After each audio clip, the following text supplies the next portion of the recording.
The train rattled into Cheyenne, Wyoming territory, on a blistering July afternoon in 1882. And Clara Bennett clutched a worn carpetbag in one hand while steadying a wooden crate filled with 12 jars of preserves in the other, her heart hammering so hard she thought it might crack right through her ribcage. She had traveled from Pennsylvania, answering an advertisement placed by a rancher named Thomas Galloway, who needed a wife to help manage his homestead 30 miles outside of town. The letter exchange had been brief and practical, nothing romantic about it, but Clara had little choice after her father's death left her penniless, and her stepmother made it clear there was no room for her in the house anymore. At 22 years old, she was considered practically a spinster back home. Too tall and too plain-spoken for the men who wanted delicate flowers instead of women with opinions. The platform was crowded with people, dusty cowboys leading horses, women in calico dresses shopping at market stalls, and children darting between legs like mischievous rabbits. Clara stood there, scanning the faces, looking for someone who might be Thomas Galloway. She had no photograph, only a description that said he was tall with dark hair and would be wearing a brown hat. That description fit about half the men on the platform. "Miss Bennett," a voice called out, and Clara turned to see a middle-aged woman with kind eyes and graying hair approaching. "I'm Martha Simmons. Tom Galloway asked me to fetch you. He got held up with some trouble at the ranch, a fence broke and his cattle were getting out. He sends his apologies and said he will meet you at my boarding house this evening." Relief mixed with disappointment flooded through Clara. She had been winding herself up for this meeting all day, and now she would have to wait even longer. Still, Martha seemed nice enough, and Clara followed her through the dusty streets to a 2-story wooden building with a painted sign that read, "Simmons' House." The room Martha showed her to was small but clean, with a brass bed and a washstand and a window that looked out over the main street. Clara set down her crate of preserves carefully, checking to make sure none of the jars had cracked during the journey. She had spent weeks making them, using the last of the fruit from her father's orchard.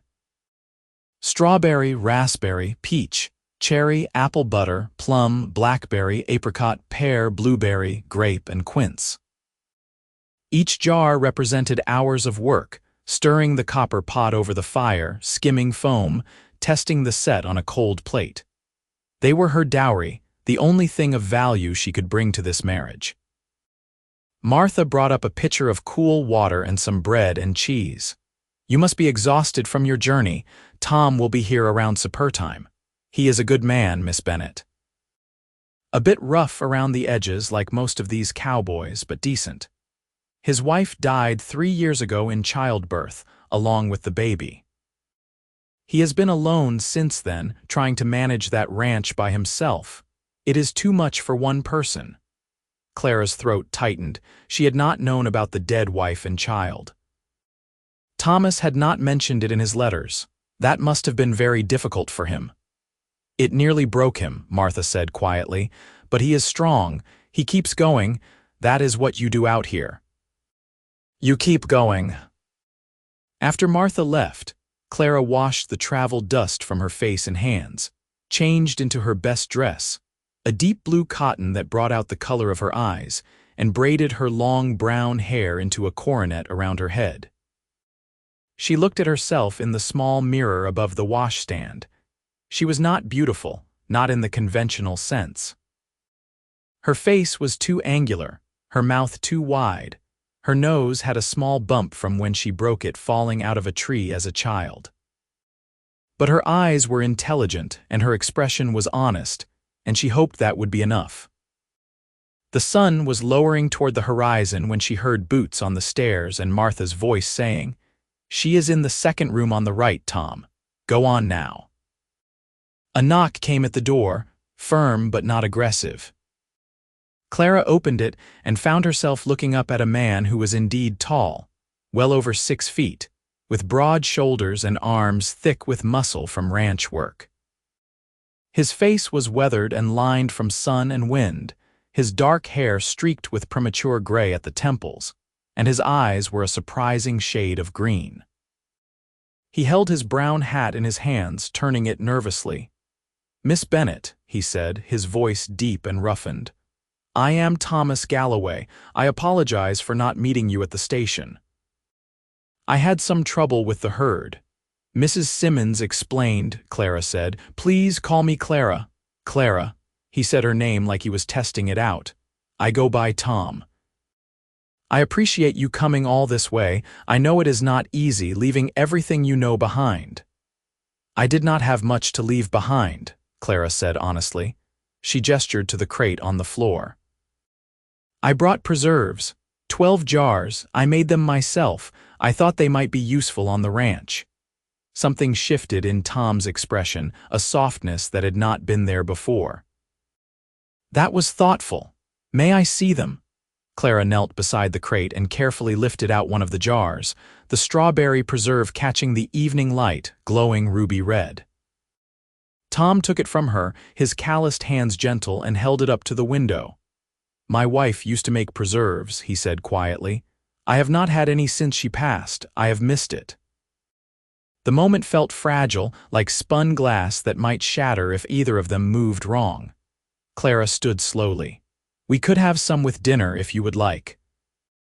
Tom looked at her, really looked at her, and Clara saw past the weathered cowboy exterior to the man underneath, someone who had loved and lost and was trying very hard to build something new from the wreckage. "I would like that very much." They went downstairs to the dining room where Martha had set out a supper of roast chicken, potatoes, green beans from her garden, and fresh biscuits.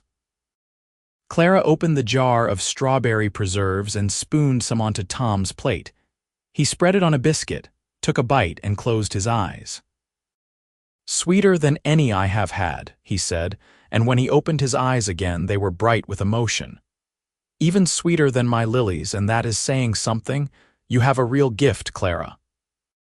Warmth spread through Clara's chest. It was such a small thing, preserves on a biscuit, but the way Tom looked at her made her feel like she had given him something precious. They talked through dinner, not about anything too personal yet, just about the ranch and the town and what life was like out here. Tom told her about his 100 acres, the herd of cattle he was building up, the horses he bred on the side. He talked about the challenges of the weather, the harsh winters and the dry summers, the constant threat of rustlers and predators. "It is a hard life," he said. "I will not lie to you about that. But there is a freedom to it, too. The land is yours, really yours, not some landlord's property you are renting. You work hard and you build something that lasts." "I am not afraid of hard work," Clara said. "I grew up on an orchard. I know about long days and uncertain harvests." Tom nodded. "I could tell from your letters that you were not some delicate city girl. That is why I wrote back. I need a partner, Clara, not a decoration." After supper, they walked outside into the cooling evening air. The sky was ablaze with orange and pink, the sun setting behind the distant mountains. They stood on the porch, not quite touching, the space between them charged with possibility and nervousness. "I have the marriage license ready," Tom said. "We could go to the courthouse tomorrow morning if you are agreeable, or we could wait a few days, give you time to get your bearings." Clara thought about it. She could stay in town, get to know Tom better before committing. But what would that accomplish? She had come here to marry him. Delaying would not change the fundamental gamble they were both taking. "Tomorrow morning is fine," she said. "I see no reason to wait." Tom looked relieved.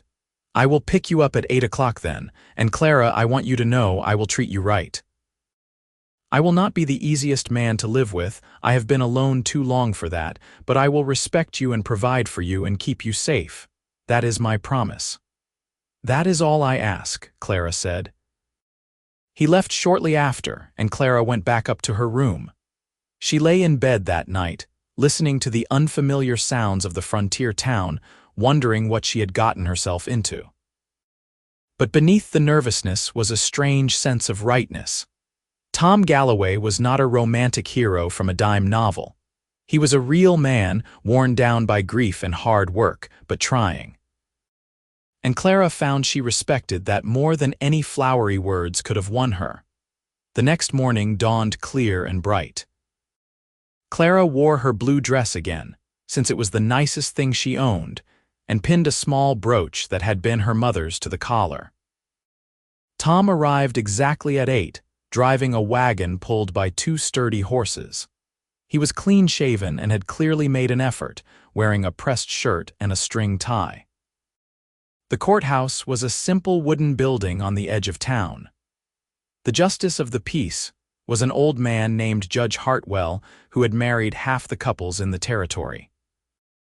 Martha Simmons came along to be the witness, along with a man Tom introduced as his nearest neighbor, Frank Cooper, who ran a smaller spread about 10 miles from Tom's ranch.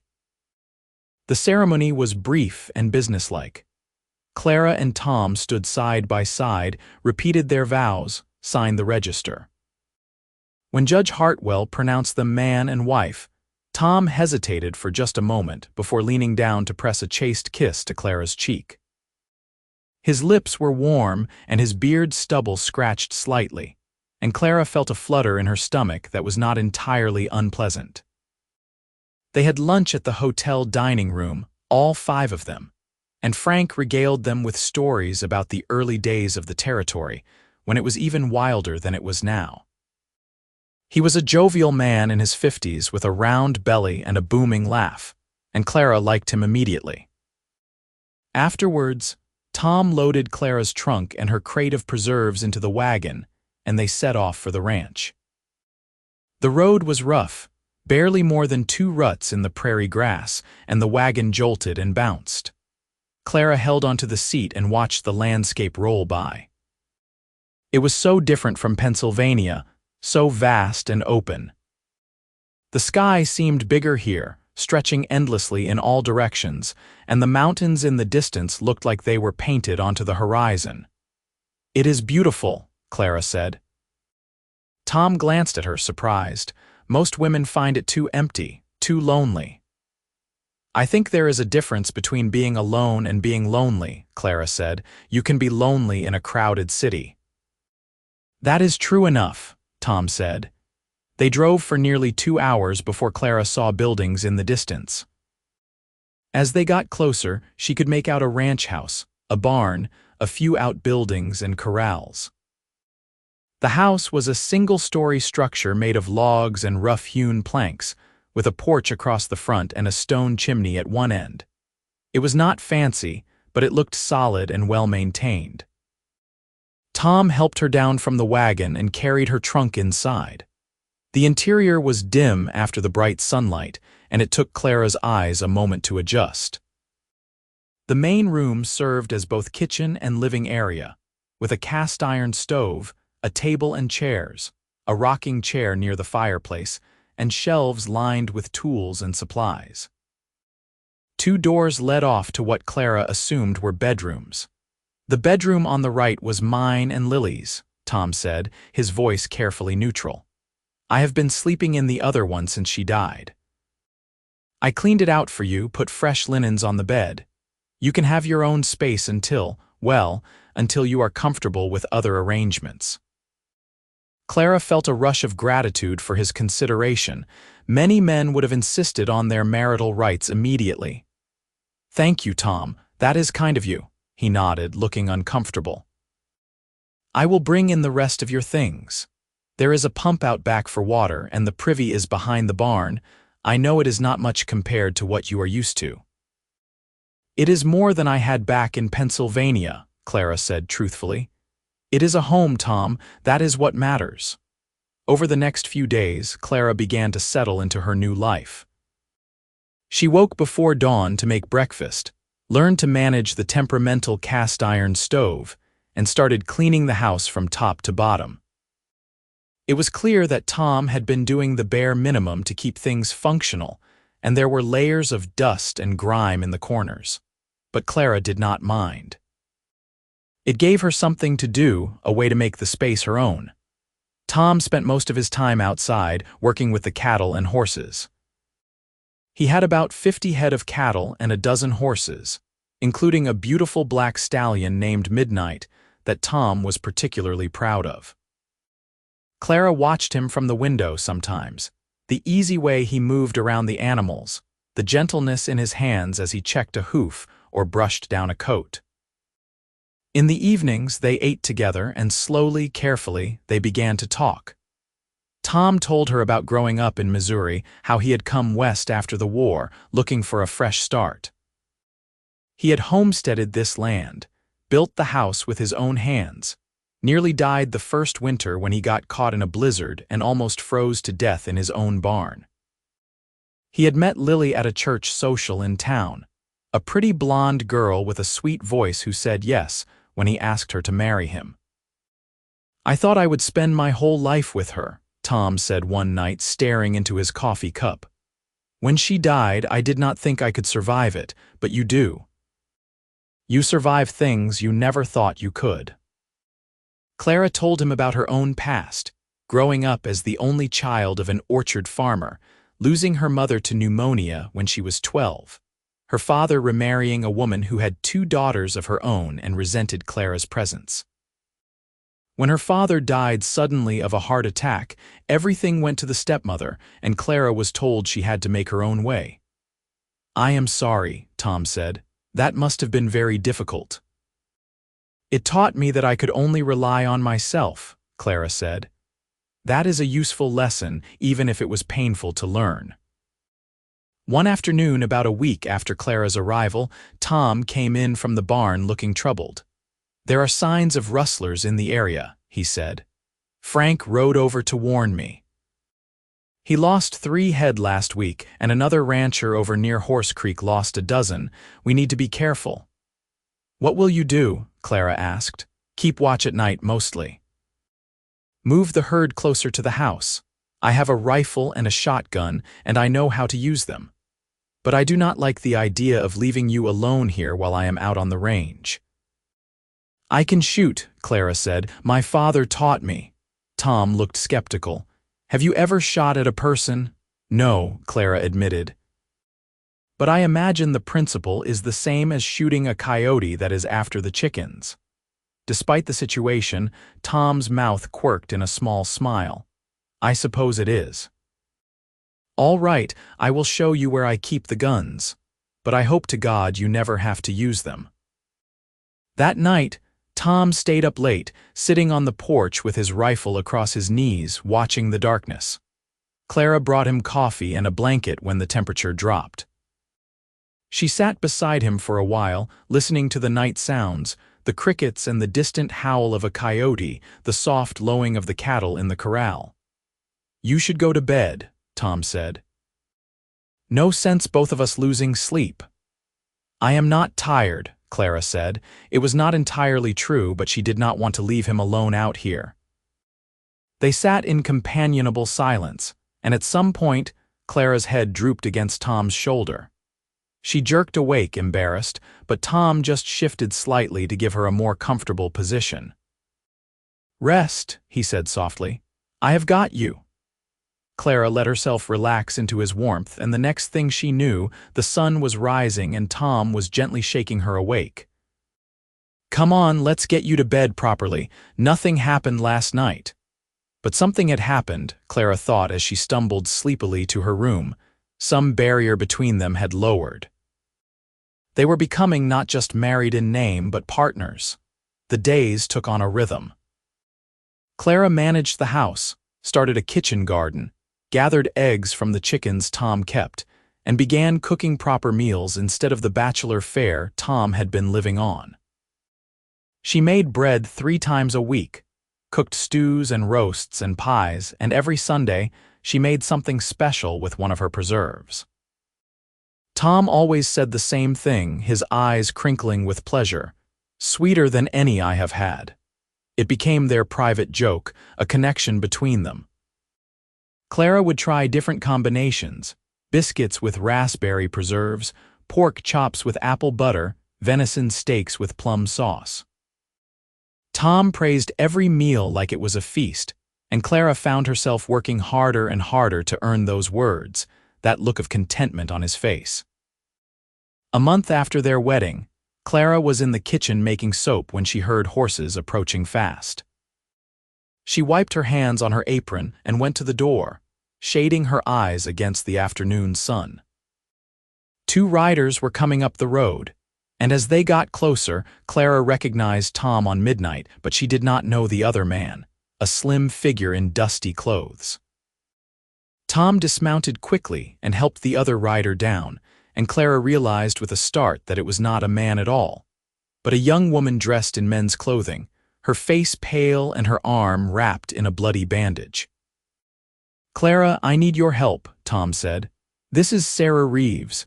She was attacked by the rustlers. They shot her when she tried to stop them from taking her father's cattle." Clara did not hesitate. She had helped her father doctor injured farmhands over the years. "Bring her inside, lay her on the table." The girl was about 19 or 20, with short dark hair and fierce brown eyes that were currently clouded with pain. Tom laid her carefully on the kitchen table, and Clara cut away the bloody shirt sleeve to examine the wound. The bullet had gone through the fleshy part of the upper arm, missing the bone, but it was bleeding heavily and needed to be cleaned and stitched. "This is going to hurt," Clara warned. "Tom, get me the whiskey from the shelf and put some water on to boil." She worked quickly and efficiently, cleaning the wound with whiskey, stitching it closed with a needle and thread she sterilized in the boiling water, bandaging it tightly. Sarah bit down on a leather strap and did not cry out, though tears streamed down her face. When Clara was finished, Sarah was gray with shock and pain. "You need to rest," Clara said. "You can stay in my room. I will sit with you tonight." "I need to get back to my father," Sarah said through gritted teeth. "He is alone at our ranch. Those men might come back." "Your father is fine," Tom said. "Frank is with him. That is where I was when I found you on the road. Your father sent you to town for the marshal, remember? But you passed out from blood loss and fell off your horse. Lucky I came along when I did." Sarah closed her eyes. "I remember now. Everything got fuzzy." They got Sarah settled in Clara's bed, and Clara made her drink some willow bark tea for the pain and fever. Tom stood in the doorway, his expression grim. "This is getting out of hand.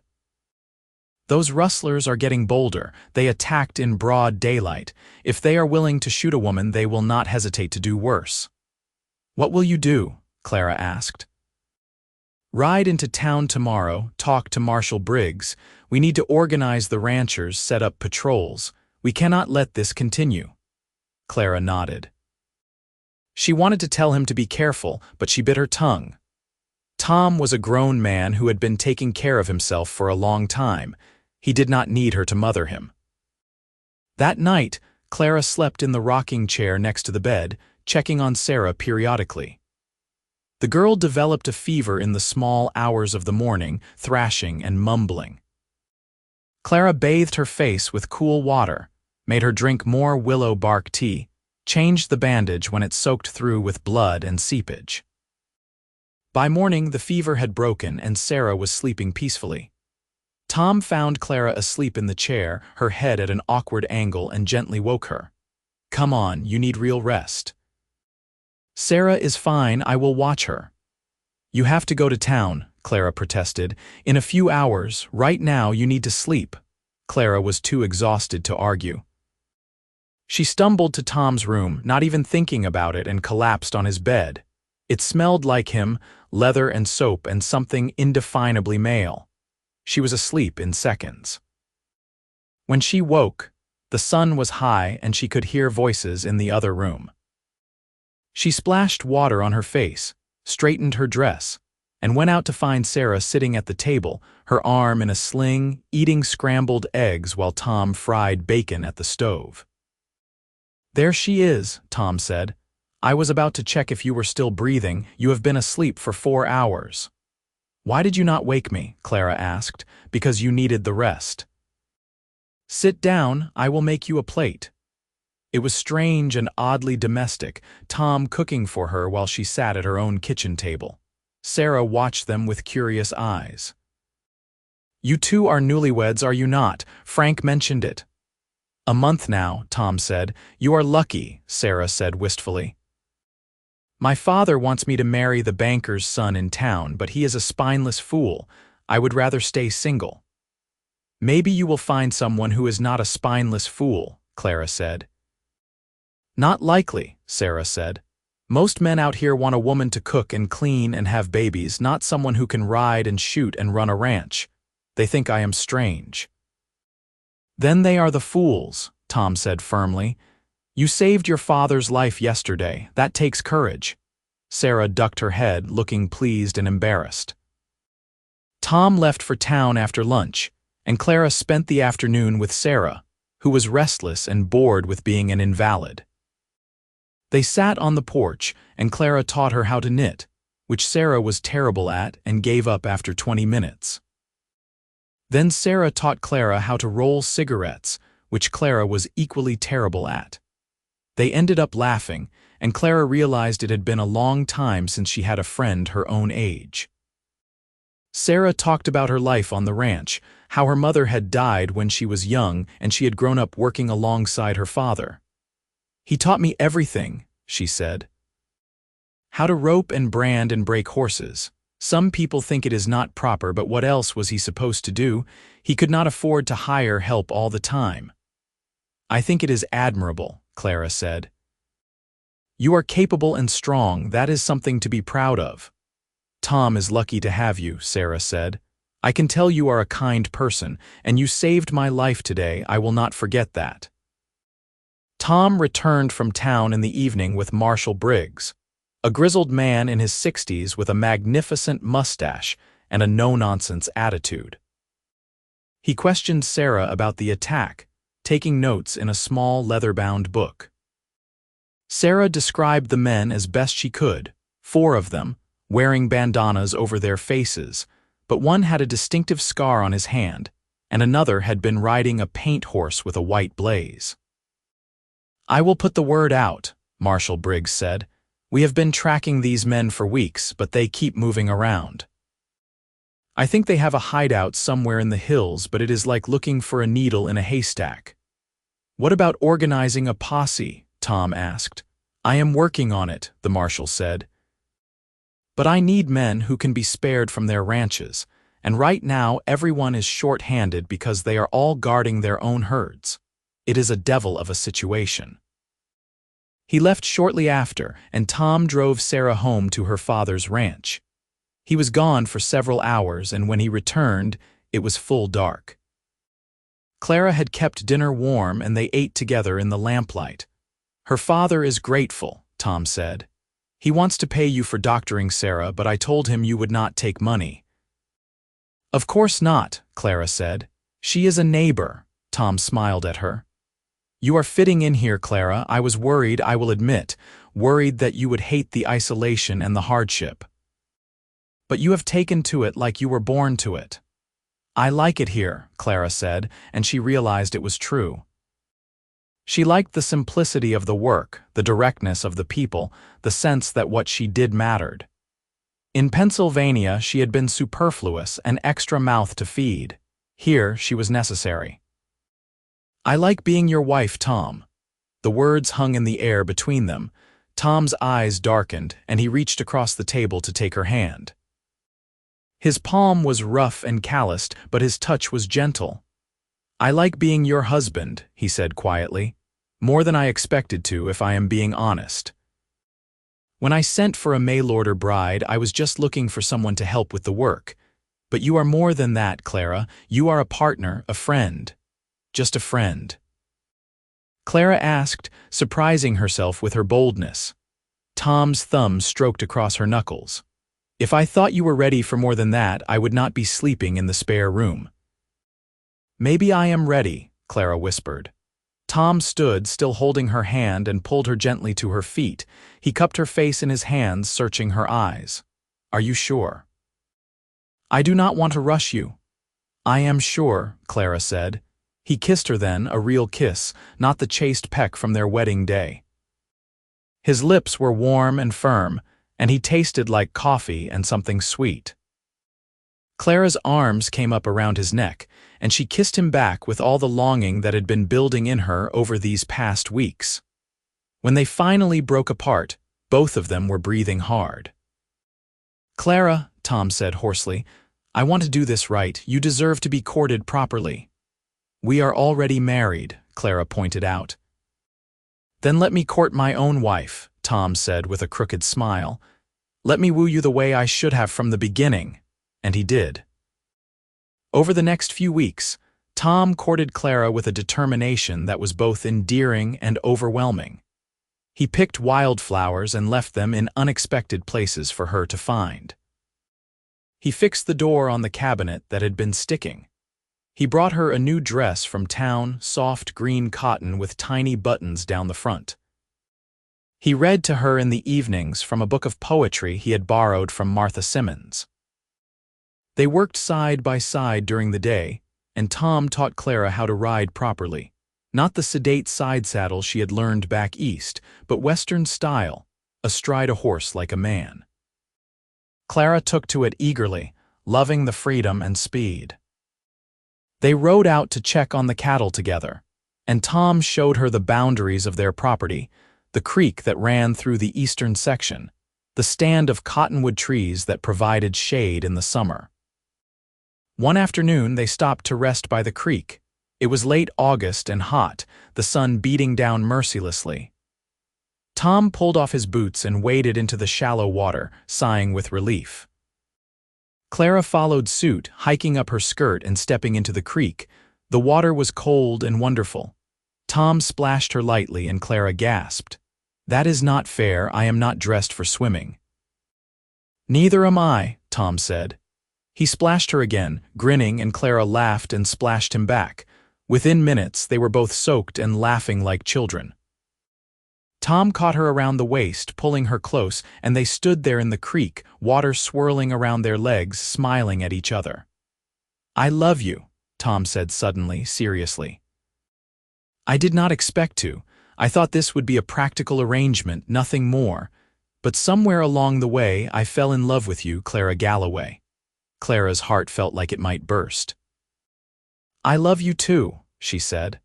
"I think I have loved you since you said my preserves were sweeter than any you had. That was the moment I knew you were a good man." Tom kissed her there in the creek, the sun warm on their shoulders, the water cool around their legs, and it felt like a promise of everything good that was to come. That night, Clara moved her belongings into Tom's room, and they became husband and wife in truth. Tom was gentle and patient, and Clara felt cherished in a way she had never experienced before.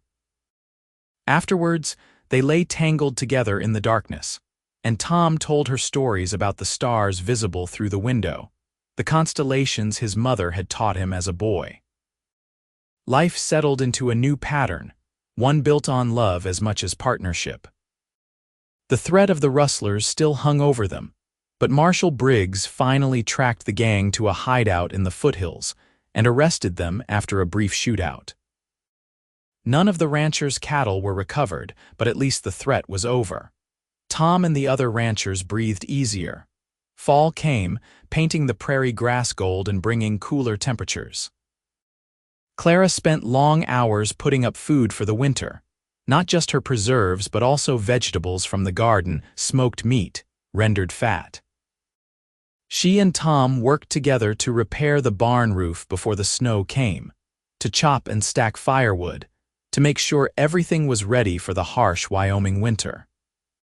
Sarah Reeves came to visit often, becoming a good friend to Clara. Her arm healed well, though she carried the scar with a certain pride. She started courting a young cowboy named Jack who worked for Frank Cooper, a shy man with a quick smile who thought Sarah was wonderful exactly as she was. They were married in October, and Clara and Tom stood up as witnesses.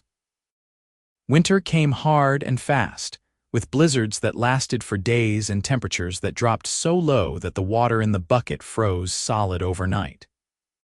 But the ranch house was warm and tight, and Clara and Tom spent the long dark evenings together, playing cards and reading and talking. Sometimes they just sat by the fire, Clara knitting and Tom carving small figures from wood, content in each other's presence. It was in January that Clara realized she had missed her monthly time. She waited another few weeks to be sure, and then she told Tom one morning over breakfast. He stared at her for a long moment, his face unreadable, and Clara felt a flutter of anxiety. Then he whooped with joy, grabbed her around the waist and spun her in a circle. "A baby," he said, his voice thick with emotion. "Clara, we are going to have a baby. You are happy?" Clara asked, even though it was obvious. "Happy does not begin to cover it," Tom said. He set her down gently, his hands on her still flat stomach. "I thought I would never have this again, a family, a future.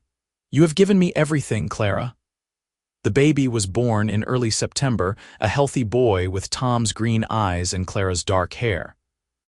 They named him James after Clara's father, and Thomas as a middle name. Tom held his son for the first time with tears streaming down his weathered face, and Clara thought her heart might burst from happiness. Life with a baby was exhausting and wonderful in equal measure. James was a good baby, mostly, though he had his moments of fussing. Clara learned to function on broken sleep, and Tom helped whenever he could, walking the floor with James when he was colicky, changing nappies without complaint, making dinner so Clara could rest. Sarah gave birth to a daughter in November, a tiny thing they named Margaret, and the two families grew even closer. The children would grow up together, Clara thought, would run wild on the prairie and learn to ride and rope and be strong. 2 years passed in a blur of work and love and growth. The ranch prospered, Tom increased his herd, and they built an addition onto the house, 2 more bedrooms and a proper sitting room. Clara started selling her preserves in town, and they became famous. The general store could not keep them in stock. She made enough money to buy laying hens and a dairy cow, adding to their self-sufficiency. James grew into a sturdy toddler with his father's determination and his mother's curiosity. He followed Tom everywhere, a little shadow, and Tom was endlessly patient, explaining everything, letting James help with the small tasks. In the spring of 1885, Clara gave birth to twin girls, Emily and Rose, identical down to the tiny birthmark on their left shoulders. Tom was beside himself with joy and terror in equal measure. 3 children, he kept saying. How do we manage 3 children? The same way we manage everything else, Clara said, together, and they did. Life was full and busy and sometimes overwhelming, but it was good. The children thrived, the ranch prospered, and Clara and Tom's love deepened with every passing year. One evening, after the children were asleep and the house was quiet, Tom and Clara sat on the porch as they often did, watching the sun set over the mountains. Tom reached over and took Clara's hand, lacing his fingers through hers. "Do you ever regret it?" he asked. "Coming west, marrying a stranger, taking this leap?" Clara thought about it, about everything that had brought her to this moment. The grief of losing her father, the fear of the unknown, the long train ride west clutching a crate of preserves. That first sight of Tom on the boarding house stairs, uncertain and hopeful in equal measure. The slow building of trust and affection, and finally love. The life they had built together from nothing but determination and hope. "Not for a single second," she said. "This is exactly where I am supposed to be." Tom lifted her hand to his lips and kissed her knuckles. "I am the luckiest man alive," he said. Years continued to pass with the rhythm of ranch life marking time and seasons, and cattle drives and children's birthdays. James turned 5, then 6, becoming more independent and capable. He learned to ride on a gentle mare named Clover, and his pride the first time he rode out with his father to check the herd was something Clara photographed in her memory forever. The twins grew from babies to walking, talking forces of nature, different as could be despite their identical faces. Emily was quiet and thoughtful, content to sit with Clara and learn to knit and bake. Rose was wild and fearless, always climbing trees and chasing chickens and getting into mischief. Tom continued to court Clara even after all these years. He still brought her wildflowers, still told her that her cooking was the best he had ever tasted, still kissed her goodbye every morning like it might be the last time. And Clara continued to make preserves, dozens of jars every summer, filling the cellar shelves with ruby reds and golden ambers. Sarah and Jack had 2 more children, a son and another daughter, and the Cooper Ranch property expanded as Frank decided to semi-retire and sold Jack half his land at a generous price. The families celebrated holidays together, helped each other during difficult times, and became the kind of community that Clara had never had back east. In 1887, Wyoming was still a territory, but there was talk of statehood coming soon. The railroad had expanded, bringing more people west, and Cheyenne was growing from a rough frontier town into a proper city. Tom and Clara occasionally went to town for supplies and socializing, but they were always happy to return to the ranch, to the life they had built with their own hands. One autumn afternoon, when Clara was pregnant with their 4th child, she was in the kitchen making a new batch of apple butter when Tom came in from the barn with an odd expression on his face. "Clara, there is someone here to see you," he said. Clara wiped her hands on her apron and went to the door, where a well-dressed woman in her 40s stood beside a fancy carriage. The woman looked familiar somehow, and then Clara realized with a shock who it was. "Stepmother," she said, her voice flat. Margaret Bennett looked older and tired, her face lined with more than just age. "Clara, I am glad I found you. I had to ask around town to find out where you lived." "What do you want?" Clara asked. She was not unkind, but she was not welcoming either. This woman had turned her out with nothing but a carpetbag and a crate of preserves. "May I come in?" Margaret asked. Clara wanted to say no, but Tom touched her shoulder gently. "Let her say her piece," he murmured. "Then she can leave." Clara nodded reluctantly and led Margaret inside. Tom stayed close, protective, and Clara loved him for it. She did not offer refreshments, just stood with her arms crossed, waiting. Margaret looked around the room, taking in the comfortable furniture, the full shelves, the children's toys in the corner.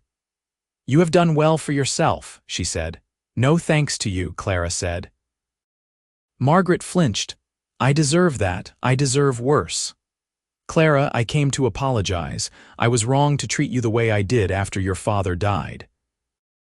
You were grieving and alone, and I turned you out like a stranger. It has haunted me." "Why now?" Clara asked. "It has been 5 years. "Because my daughters are both married now, and they have made it clear they want nothing to do with me.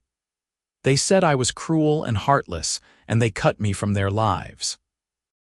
I am alone, Clara, and I finally understand what I did to you." Clara felt a complicated mix of emotions. She wanted to feel vindicated, but mostly she just felt sad. "I am sorry you are alone," she said carefully, "but I cannot undo the past 5 years. I have built a life here, a good life, and you are not a part of it." "I am not asking to be," Margaret said. "I just wanted you to know that I am sorry, truly, deeply sorry, and I wanted to see that you are all right." "I am more than all right," Clara said. "I am happy." Margaret's eyes filled with tears. "I am glad. That is all I wanted."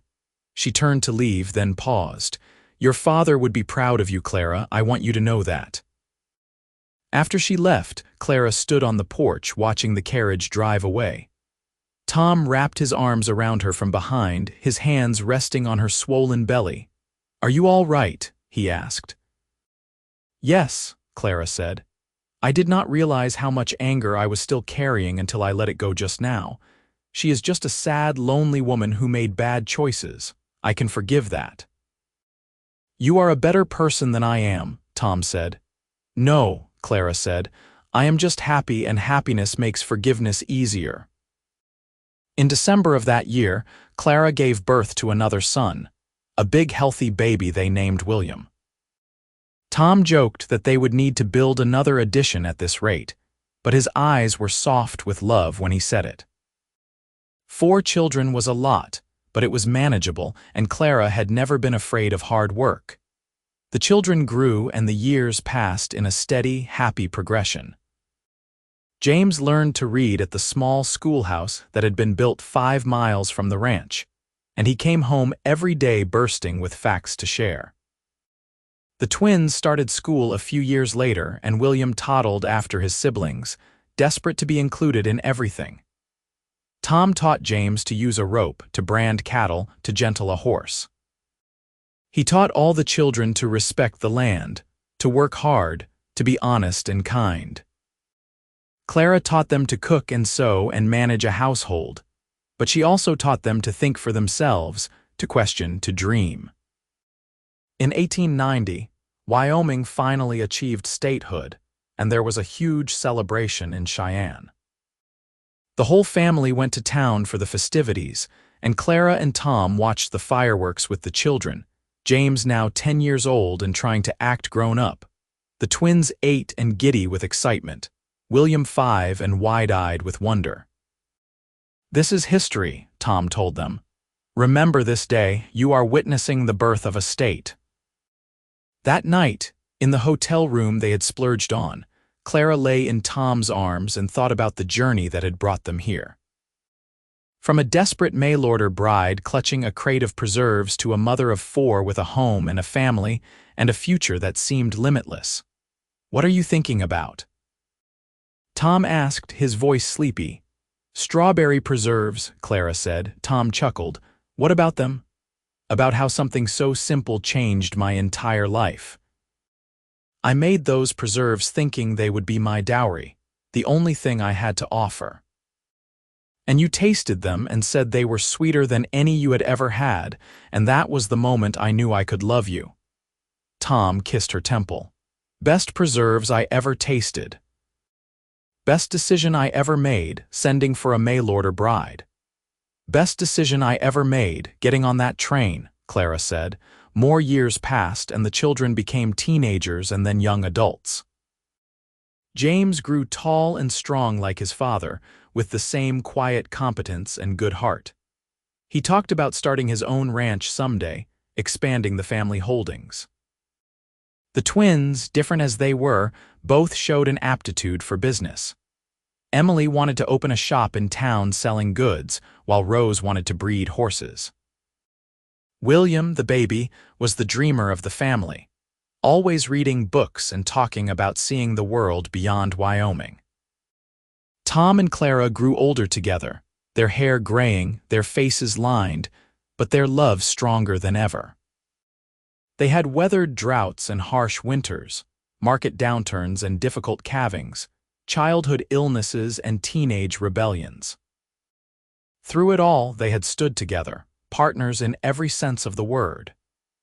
In 1898, when James was 18, he asked a girl named Elizabeth from town to marry him, and she said yes.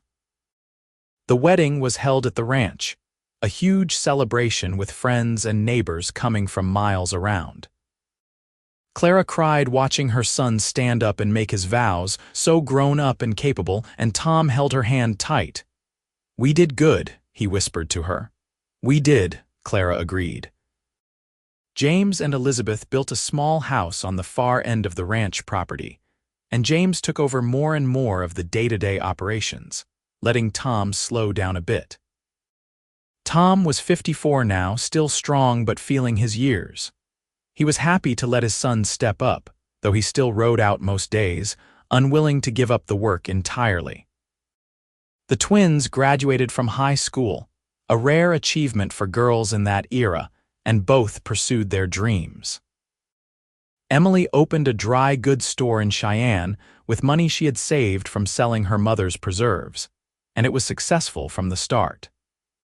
Rose apprenticed herself to a horse breeder in Montana, and came back 2 years later with the knowledge and skill to start her own operation.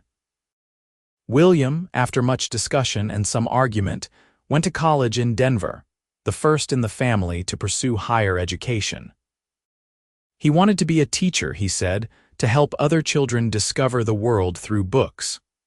Clara and Tom found themselves alone again, the house quiet without the chaos of children. It was an adjustment, but not an unwelcome one. They rediscovered each other in the quiet moments, took long rides together like they had in the early days, sat on the porch in the evenings and talked about everything and nothing. James and Elizabeth had 3 children in quick succession, 2 boys and a girl, and suddenly Clara was a grandmother. She loved the role, spoiling the grandchildren in a way she had never indulged her own children, making special treats and telling stories and teaching them the same things she had taught their father. One summer evening in 1902, when Clara was 52 and Tom was 58, they sat on the porch as the sun set, watching the grandchildren play in the yard. The eldest, Thomas Jr., was 7 and chasing his 5-year-old brother David. Little Lily, named after Tom's first wife in a gesture that had made Clara cry, was 3 and toddling after the boys, determined to keep up. "We have built something good here," Tom said, echoing words he had spoken so many years ago. "A family, a legacy. We have," Clara agreed. She reached over and took his hand, weathered and work-worn but still strong. "I would not change a single thing. Not even the hard parts?" Tom asked. "Especially not the hard parts," Clara said. "They made us who we are." Tom lifted her hand and kissed her knuckles, a gesture that had become such a habit over the years that Clara barely noticed it except in moments like this, when it reminded her of all the years and all the love behind it. "Do you remember what I said to you the very first night we had dinner together?" Tom asked. "You said my preserves were sweeter than any you had ever had," Clara said. "I was not talking about the preserves," Tom said. "I was talking about you." Clara felt tears prick her eyes. After 20 years of marriage, Tom could still surprise her with his tenderness. "You old romantic," she said, her voice thick. "Only with you," Tom said, "only ever with you." The years continued their steady march.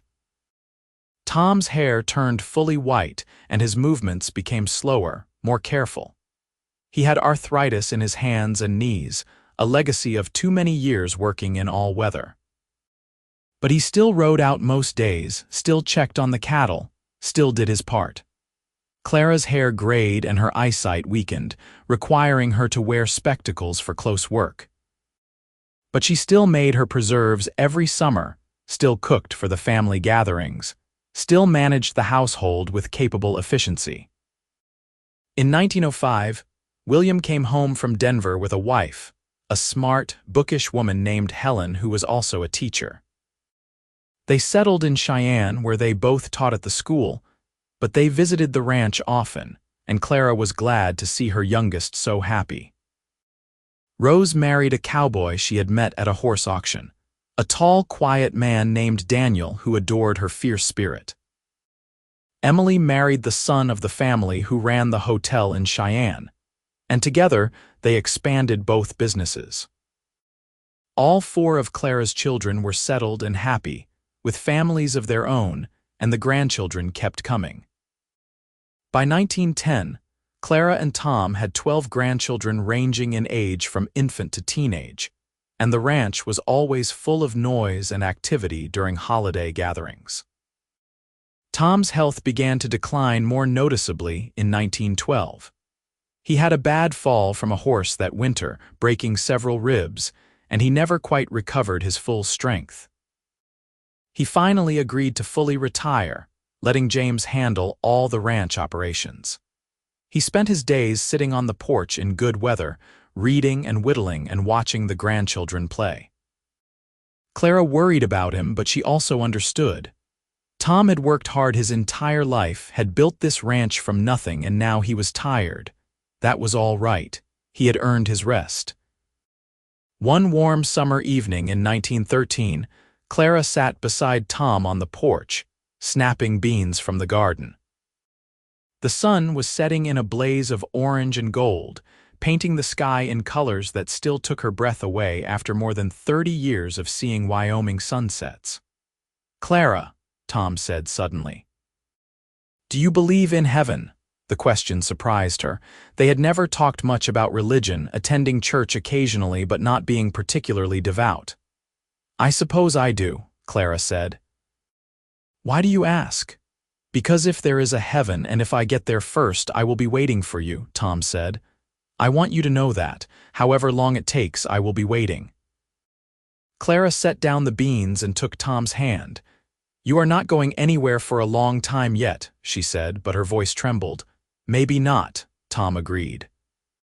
"But when I do, I want you to know I will wait for you.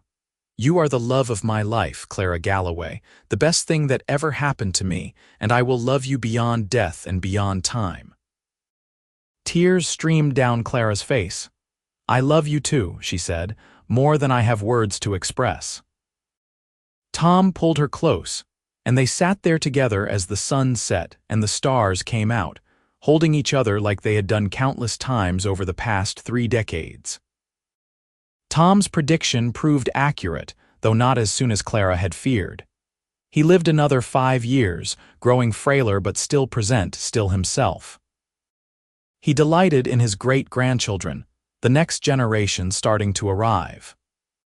He sat on the porch every day that weather permitted, and Clara sat beside him, and they watched their legacy unfold in the children and grandchildren who ran and played and worked on the land they had built together. On a cool September morning in 1918, Tom died peacefully in his sleep, Clara's hand in his. He was 74 years old, and he had lived a full, good life. Clara was 68 and felt like half of herself had been torn away. The funeral was huge, with people coming from all over the territory to pay their respects. Tom Galloway had been a good man, a fair neighbor, a loving father and grandfather. He would be missed. Clara grieved deeply but did not break. She had learned long ago that you could survive things you never thought you could. She missed Tom with an ache that never fully went away, but she found comfort in their children and grandchildren, in the life they had built together, in the memories of more than 35 years of marriage. She continued to live at the ranch, refusing to move in with any of her children though they all offered. This was her home, full of memories of Tom, and she was not ready to leave it.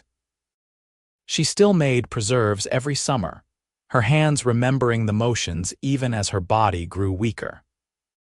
She still sat on the porch every evening, now alone but never lonely, because Tom's presence seemed to linger in every board and beam of the house they had built together. Clara lived another 12 years, passing away in her sleep in 1930 at the age of 80. Her children gathered around her bed in those final days, and she told them all the stories one more time.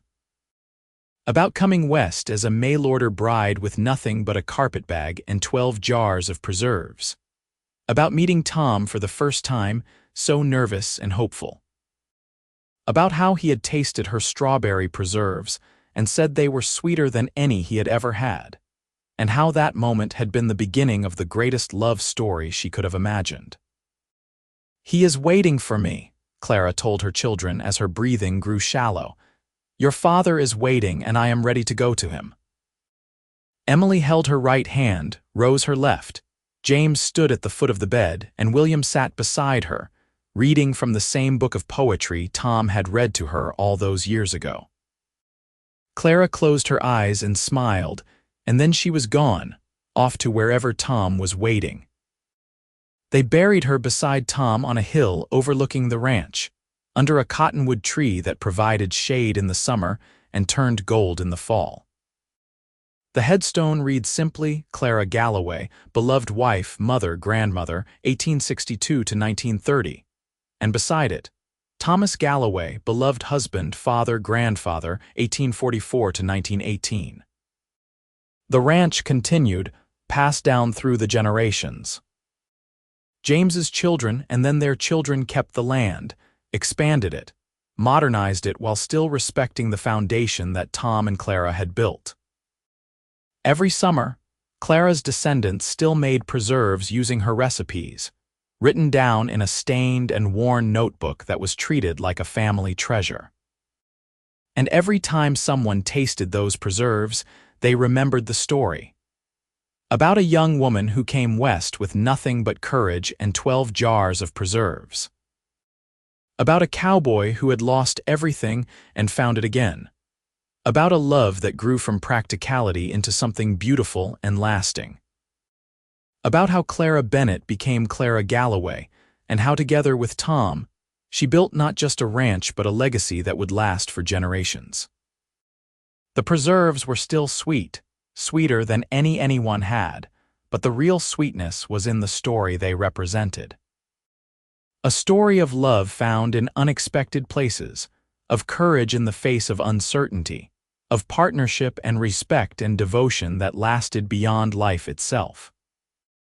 And if you visit that ranch today, now in the 21st century, still owned and operated by Clara and Tom's descendants, you might see the old house, updated and expanded but still standing. You might see the barn and the corrals, the fields and the grazing cattle. And if you are very lucky, you might be invited in for coffee and biscuits, and someone might bring out a jar of preserves from the cellar, made from Clara's original recipe. And when you taste it, you will understand why Tom Galloway said what he said all those years ago. Because the preserves are not just sweet. They are love and hope and new beginnings, all bottled up and saved for future generations. They are the taste of a life well lived, a love well earned, and a legacy that will never fade. That is the story of Clara and Tom Galloway, the mail-order bride and the cowboy, who found in each other everything they needed and more than they ever dreamed possible. It is a story that deserves to be remembered, told and retold, as sweet and enduring as the preserves that started it all.